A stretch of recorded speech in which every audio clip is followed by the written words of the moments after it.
What is a modem?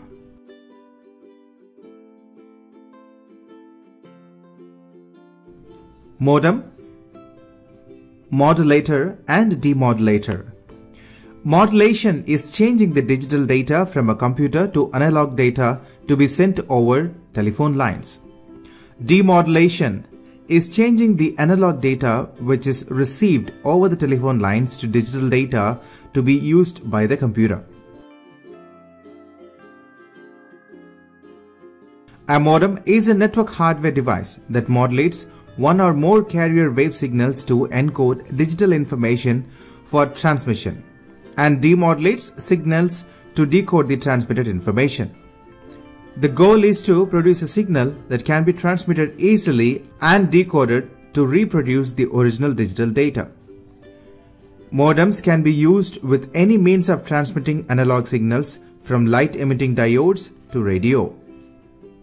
A common type of modem is one that turns the digital data of a computer into modulated electric signal for transmission over telephone lines and demodulated by another modem at the receiver side to recover the digital data. Modems are generally classified by the maximum amount of data they can send in a given unit of time, usually expressed in bits per second, symbol BITS, sometimes abbreviated as BPS, or bytes per second, symbol capital BS. Modems can also be classified by their symbol rate, measured in baud.